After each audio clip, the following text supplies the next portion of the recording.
What's up guys, Nikita from aspectagency.com, and today I'll be showing you 5 strategies that you can use to grow your D2C e-commerce brand. With that said, let's go ahead and get into the video.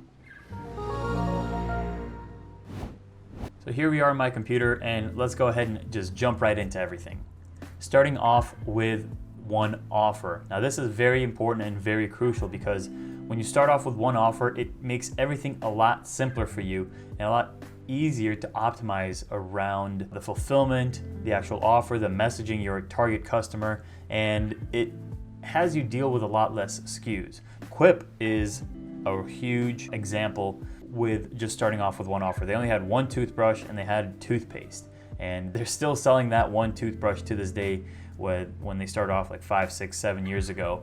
And they optimized their offer around this one toothbrush being more hygienic. You don't have to worry about getting your refills. You don't have to worry about getting new toothbrushes. It just made everything so much easier for the customer, and the value proposition was so much greater than the actual cost of the toothbrush, making the toothbrush actually seem cheaper than some of the other alternatives you'll find at Walmart, Target, or wherever you find your toothbrushes. Dollar Shave Club did the same exact model here. It's another subscription model business where they started off with one razor and they just sold that razor at a cheaper price. It was a more convenient offer because people, they run out of razors after a week, or they run out of a razor after 2 weeks, and they have to go out to the store and buy another razor. Here it's shipped straight to your door and it's cheaper, so it was a no-brainer for people to start using Dollar Shave Club on a more consistent basis. And then lastly, Bonobos is a great example where they just started off with one pair of shorts and they started to grow their business after that because they focused in on having the most comfortable and the most cost-effective shorts on the market. Next up is presenting yourself as the industry leader. This is very important because here you would want to alter the branding and the messaging that comes off as you're the original brand that created a specific market segment. Obviously, a lot of people know that direct-to-consumer brands are popping up left and right, and there's tons of pressure on going to e-commerce. So having that originality or being unique or standing out is very important, and changing your branding and messaging is one of those ways that you can do that. And it's essentially faking it until you make it, but in a more professional sense. Obviously, you're not really faking the fulfillment, you're not faking the products that you're selling. Here you just want to come off and have that image as you're the original person that came up with it. And most people won't actually know who came up with the idea first, but they will follow someone who they believe is the leader in their industry or a leader in the thing that they want to consume. For example, you would want the best of the best, and how would you know what's the difference between the best of the best? If the first person that started off has really bad branding or has really bad messaging versus a brand new company that you've never heard of has really good branding, has really good messaging, and they look like they're the ones that are actually the masters of this industry, you're gonna go with them, even though the former, they were the ones that are tried and true and they've been around for the longest. They may have not had the best branding or messaging. For example, Henry Ford is a good one here because he wasn't the one that invented the car, but he was the one that mastered the craft of the branding and the messaging behind Ford, as well as the Model T that he was selling. And again, Model T was his only offering as a car, making it easier for him to streamline production and making it more accessible to people to have an automobile. And it was a lot cheaper because he streamlined the production. Amazon is another good example here. Obviously, they had more SKUs on there, but they focused on one industry, and that was selling books in the beginning and way back in the day. They had a more perfected way of offering to customers, so they only sold books, so they knew their target demographic, and then obviously they grew from then on to expand into other niches and mastering those niches, and then so on and so forth. And now the modern version of this is Supply, and Supply makes single blade razors for men. Obviously they came into the game late. They weren't the first ones to come out with subscription box razors or single blade razor subscriptions. Dozens of companies that have done this before, but they're the ones that mastered the branding and they mastered the messaging behind the single blade razor, and now they're reaping those benefits because now whenever you're looking up single blade razors, Supply is like the first company that you go to because they've just established themselves to be that market dominator. Next up is using an affiliate marketing strategy. Now this is affiliate marketing plus customer benefits, and here you'd want to provide incentives for people to spread gospel about your brand. Obviously you'd want to have a good product first, but if you have a good product, how would other people know about it, or how would you incentivize other people to know about it? What's in it for me? some people might be asking, it's like, why would I spread word about this? I have a Quip toothbrush. I don't forcefully insert me talking about Quip toothbrushes into conversations. So setting up a wait list when you do sell out of products and having an incentive for them to actually share your brand is by bumping those people up in the wait list if they share about your brand, whether it's on Facebook, Twitter, Instagram, or they make like a video about it, or they review. Things like that can help increase word of mouth by just offering incentives for people and providing free bonuses, perks, and products if they spread word. For example, Quip is a good example of this, again, because they just nail marketing so well. They have an incentive program where like you get $5 off your next order if you help someone sign up using an affiliate marketing strategy, or you get the next 3 months of your order for free if you refer a doctor over to their brand.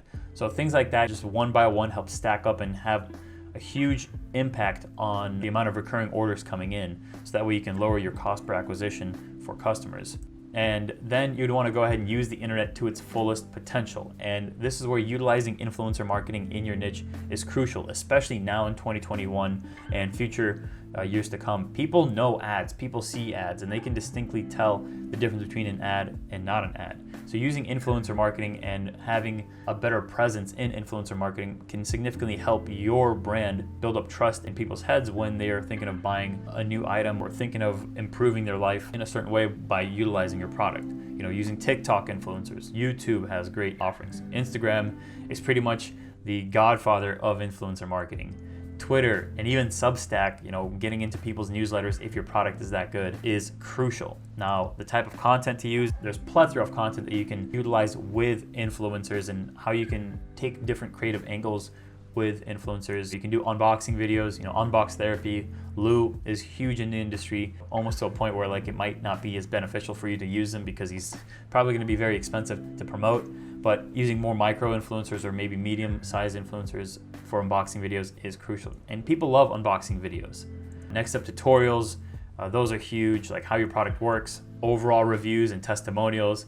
These are great because it shows people's reaction to your product and shows how good your product actually is. It future paces the customer of like, oh, if this person's having a great experience, I'm probably gonna have a great experience if I buy this product, and this product will probably solve all my problems that I currently have. A before and after, again, shows you if you're using a worse razor right now, or if you're buying Gillette, after you can be saving money and you don't have to go to the store to buy Gillette razors if you sign up with Dollar Shave Club. That before and after is huge and it saves you a lot more time, so the value proposition is there.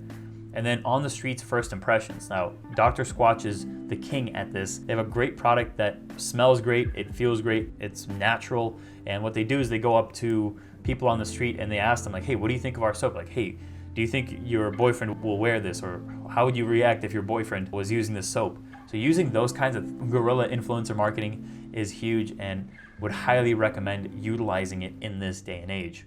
And lastly, perfecting the end-to-end user experience after they've gone through the marketing and purchased. So you'd want everything to be fully cohesive in like a tight-knit funnel on how the customer experiences your brand. So for example, Amazon has a solid support system, and having a solid support system in place is huge because obviously not everyone is going to be your ideal customer, and there are going to be people that, need more help or need more hand-holding as they use your product. So Amazon, they are probably the kings of customer success. Amazon tracks their customer success not by how many support tickets were resolved, because that's how most companies do it, or how well they were resolved, or how good the feedback is from a customer based on the ticket resolved, but they do it on how many times the average person reaches out to support. If like the average customer that shops on Amazon, if there's less than one ticket per customer, then that's golden, because that means less and less people need to open up tickets, and that means more and more people are fulfilled through their end-to-end experience with Amazon.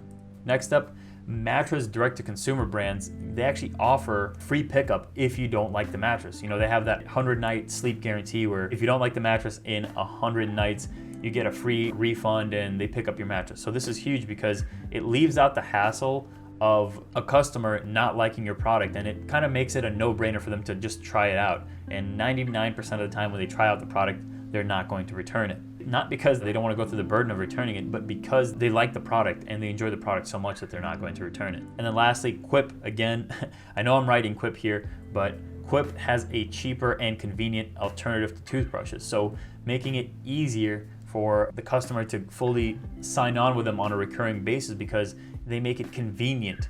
They come with replacement heads every 3 months. They come with a new pack of toothpaste as well as a replacement battery for their motor. So it's so much easier, and you kind of get into a habit that you don't have to worry about it. Same thing goes with Dollar Shave Club, same thing with Supply.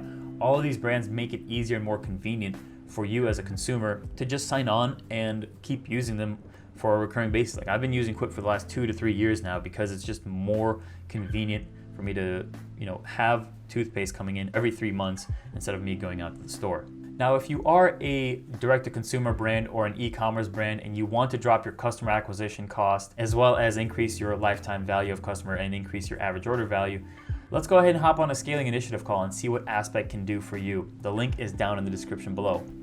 After all this, that's it for the video. If you like the video, hit the like button. If you have any questions about direct-to-consumer or e-commerce businesses, leave a comment down below, and I'll see you guys in the next video. Peace.